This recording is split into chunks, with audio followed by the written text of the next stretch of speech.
बांध के पगड़ी जब तैयार होते, लेके तलवार घोड़े पर सवार होते, देखते सब अल्लाह के बंदे और कहते काश हम भी मराठा होते.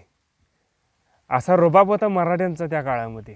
मध्ययुगीन कालखंड हा मराठ्यांच्या शौर्यामुळे, मराठ्यांच्या बलिदानामुळे गाजला आहे. आणि फक्त गाजलाच नाही तर भारत मातेचं रक्षणसुद्धा ह्या मराठ्यांनी ह्याच काळामध्ये केलेलं आहे. परकीय सत्ता ज्या अरबस्तानच्या वाळवंटामधून आलेल्या होत्या आणि भारताला हिरवा करायचं स्वप्न बोर्राशी बाळगून होत्या, त्या सगळ्यांची स्वप्न ह्या मराठ्यांनी धुळीस मिळवलेली आहेत. मराठ्यांचा रुबाब आहे तो उगाच नाही आलेला. कित्येक पिढ्या खर्ची घातल्या तर मराठ्यांनी ह्या मातीला रक्ताचं शिंपण घातलं आहे, त्यामुळे हा रुबाब आलेला आहे. उगाच मराठ्यांची पोरं आम्ही मराठा 96 कोळी मराठा आहे म्हणून उगाच मिरवत नाहीत, तर त्याच्या मागं कित्येक पिढ्यांचा रक्तरंजित इतिहास आहे, कित्येक पिढ्यांचं बलिदान आहे. हे गडकोट नुसते तटबंदी गडकोटांची दगडा मातीनं विटांनी उभे राहिलेली नाही, तर त्यात आमच्या पूर्वजांचं रक्तमांस भरलं गेलेलं आहे. त्यामुळे हे गडकोट उभे राहिलेले आहेत. ह्या स्वराज्याच्या वृक्षाला आमच्या पूर्वजांनी, आमच्या बापजाद्यांनी रक्ताचं पाणी घातलेलं आहे. त्यामुळे हा हिंदवी स्वराज्याचा वृक्ष वाढलेला आहे. आणि त्यामुळे आज हिंदुस्थान भारतीयांचं आहे, हिंदू लोकांचं आहे.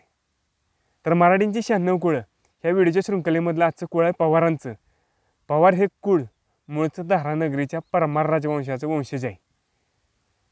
आता त्याविषयी माहिती सांगायची झाली तर इसवी सनाच्या 14व्या शतकामध्ये हे पवार कुळ महाराष्ट्रामध्ये किंवा या दक्षिण भारतामध्ये विस्तारलं गेलं किंवा स्थलांतरित व्हायला लागलं. धारजवळचं उज्जैन हे ह्या प्राचीन राजघराण्याचं मुख्य कुलदैवत आहे आणि धारानगरीचीच कालिका माता ही त्यांची कुलस्वामिनी आहे. आणि ही दोन्ही मंदिरं प्राचीन काळी या परमार वंशीयांच्या राजांनी बांधलेली आहेत.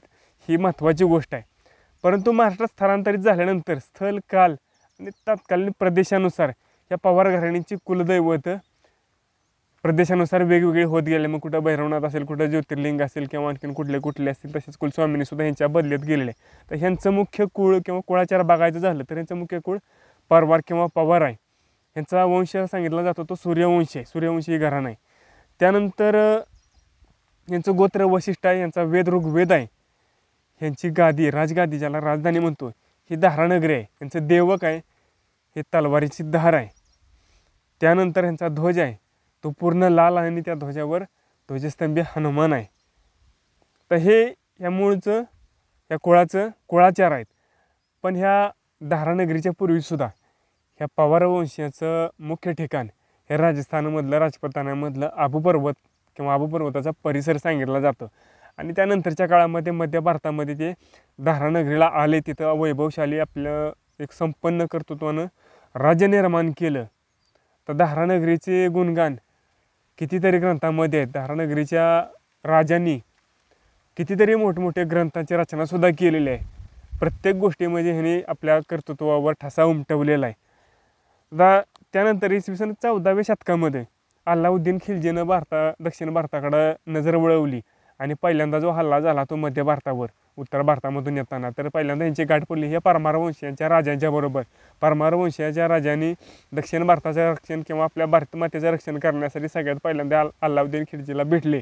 पण त्याच्या खूप मोठ्या संघर्षात हे परमार घराणं किंवा पवार घराणं लयाला गेलं. त्यानंतरच्या काळामध्ये या संघर्षाच्या नंतर या पवार घराण्याच्या बऱ्याचशा शाखा महाराष्ट्रामध्ये वेगवेगळ्या कालखंडामध्ये येत गेल्या. अगदी 17व्या शतकापर्यंत सुद्धा काही शाखा या महाराष्ट्रामध्ये आलेल्याचे उल्लेख आपल्याला पाहायला मिळतात.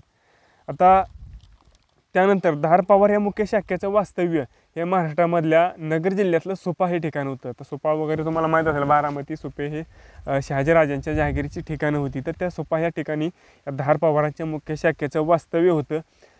एक प्राचीन कर्तृत्व संपन्न, वैभवशाली संपन्न आपलं राज्य होतं. ही सल किंवा ते राज्य लयाला गेलं ह्या परकीय आक्रमणांच्यामुळे. ही सल ह्या सोपा गावातल्या या धारनगरीच्या पवारांच्या वंशांच्या मनामध्ये कायम सलत होती. आणि योग्य वेळ येताच छत्रपतींच्या नेतृत्वाखाली ह्याच वंशातल्या सरदारांनी ज्यावेळी छत्रपतींच्या स्वाऱ्या मराठा मंडळांच्या काळामध्ये या स्वाऱ्या मध्य भारतामध्ये माळवा प्रांतामध्ये गेल्या, त्यावेळेस त्या माळव्याच्या आसपासचा प्रदेश, धारदेवाचा प्रदेश हा त्यांनी जिंकून घेतला.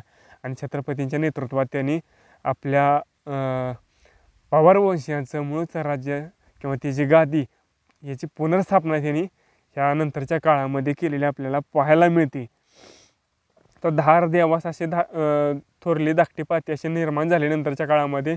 आणि पवार घराण्यातल्या वीरांनी म्हणजे अगदी कृष्णाजी पवार वगैरे सांगितलं तर ब्रह्मेंद्र स्वामींचं पत्र आहे पवारांना, की तुम्ही मूळचं वेदोक्त अधिकार असलेलं घराणं आहे, तुम्ही क्षत्रिय आहात, मातबर घराणा, तुमच्या गेल्या 7 पिढ्या दक्षिण भारतामध्ये महाराष्ट्रामध्ये आल्या, ऋग्वेदाचा अधिकार वगैरे इतकं गुणगान ब्रह्मेंद्र स्वामी जे 10 वर्षीचे ब्रह्मेंद्र स्वामी होते, शाहू महाराजांचे स्नेही, त्यांनी ह्या पवारांना हे पत्र दिलेलं आहे. त्याचे हे पुरावे आहेत. त्याचबरोबर शिवाजी महाराजांच्या काळात साबुसिंग पवार वगैरे त्यांचा मुलगा कृष्णाजी पवार अशा घराण्यामध्ये मोठमोठे मातब्बर वीर होऊन गेलेले आहेत. आणि ह्या प्रत्येक वीरांनी अगदी सुरुवातीपासून शेवटपर्यंत सगळ्या छत्रपतींची निष्ठेनं सेवा केलेली आहे. आणि पर्यायानं हिंदवी स्वराज्याची सेवा केली, त्यांना निष्ठेनं साथ दिलेली आहे. आता ह्याच पराक्रमी पवार घराण्याच्या अनेक उपशाखा आपल्या कर्तृत्वाच्या पराक्रमाच्या बळावर महाराष्ट्रामध्ये वेगवेगळ्या ठिकाणी उदयाला आल्या. त्यामध्ये निंबाळकर असतील, नाईक निंबाळकर असतील, त्यानंतर विश्वासराव असेल, औषधराव असतील, पंडित असतील, बागवे असतील, पानसंबळ वगैरे असे पडनावं बरीचशी पडत गेलेले आहेत. तर त्यांची ही माहिती आपण इथून पुढच्या व्हिडिओमध्ये आवर्जून बघूया. धन्यवाद. जय शिवराय.